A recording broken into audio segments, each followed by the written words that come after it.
Howdy, my name is Nonat, and this is going to be a short video. So short that I'm just going to hit you with the sponsor for today's video right now, and to nobody's surprise, it is Beadle and Grimm's and their Complete Character Chronicles. These character journals are designed to combine all of the necessary books at your table into one. Your core rulebook, advanced player's guide, and character sheet all are in one place. Each journal is curated specifically for your class, so if you buy the fighter book, that book will be filled with each relevant rule from both the CRB and APG only for fighters. They really went above and beyond with this thing, y'all, filling it with completely unique artwork that truly captures the Pathfinder 2e feeling the whole way through. Their original goal was funded in just 12 minutes, and at the time of recording, they're less than $9,000 away from their first mystery class stretch goal. So do them a favor to thank them for sponsoring the channel. Go check out the Kickstarter by using the links in the description. It only lasts for another week, so let's get that extra class unlocked, y'all. Alright, on to the main topic of today's video. Recently, with Tasha's Cauldron of Everything releasing for 5e and all of the new people joining and learning Pathfinder 2e, it's been a great time for tabletop roleplaying. Sure, maybe that's due to the fact that we've all been stuck inside for 8 months and would do anything for a brief escape, but hey, the point still stands. But something has been getting at me for a while now, and honestly, for the longest time, I could not place it. Every time I played the game, I felt stressed out, kind of bogged down, just a little bit. And honestly, I was having a bit less fun. Now, not so much less fun that I wasn't enjoying myself. You know, I still love playing these games, and I wouldn't be playing 4 sessions a week if I didn't. But in all 4 of these sessions, as both player and GM, I had this underlying feeling of stress. So I took a step back, kind of analyzed my thought process in-game, and tried to find the root of all of this. And I've finally pinpointed exactly what it is.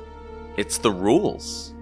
Let me try to be a bit less ambiguous. With the release of any new content or even a new system, the rules change and update and become a topic of discussion.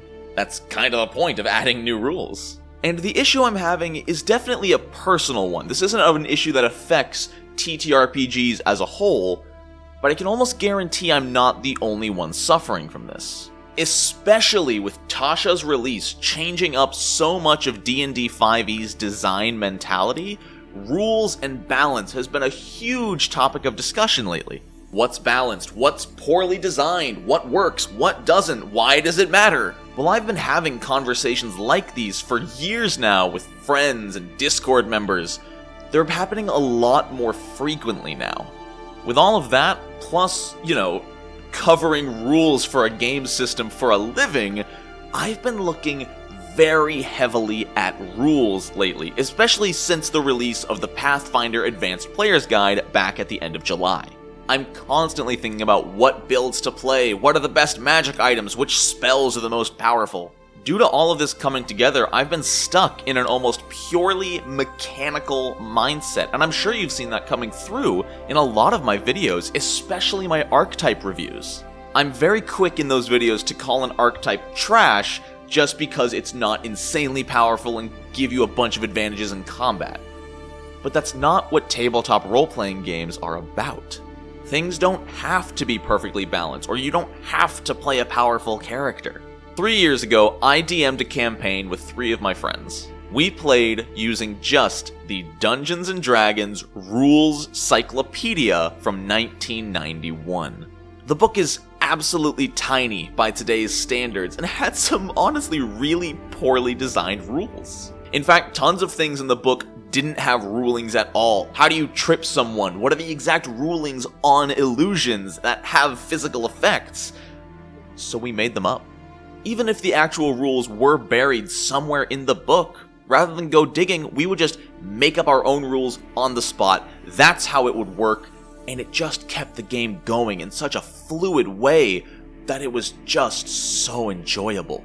This is what made this campaign so memorable. There's so many moments where I can remember, I don't really know how this works.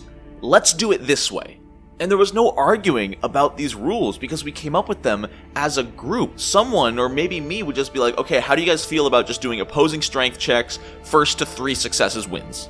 And we'd all take a second, we'd be like, yeah, that sounds fair, and we'd go. That's it. 30 seconds of, what about this? Is that cool? Yes, let's do it. And that made it so fast-paced, so fluid, and is part of the reason that that campaign is my single favorite campaign I've ever played in my life. Maybe I'll tell the story of that campaign sometime. Now, does this mean that rules light wins and rules heavy is awful? No, of course not.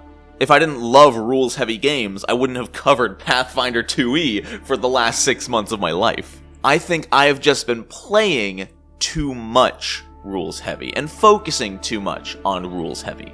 For that reason, during the month of December, I will be devoting 1 video per week to covering different aspects of role-playing at the table, my personal experiences and strategies as both a player and GM when it comes to role-playing. For how important this is to TTRPGs, I'm shocked I've never made videos about these. I think it's always been a fear that these videos will not perform as well as my strictly Pathfinder mechanical videos, but honestly, I don't care. I want to get these videos out, I want to tell you all about my experiences, and I just want to share and get back into this role-play mindset that I think I've fallen out of in the last few months. So I'm excited to take a small step back from the rules and dive headfirst into the more fluid dynamic of role-playing at the table. Thanks for watching the shorter video, y'all. I just felt like I needed to get it out there. I'll still be releasing about 4 Pathfinder-specific videos each week during December, so you won't be missing out on much there. I'm just excited to expand a little bit and talk more about my personal ideas and experiences with RPGs. Thank you so much to my patrons, as well as to Beadle Grimms for sponsoring this channel. I hope you all have a wonderful rest of your day, and until next time, no nat ones.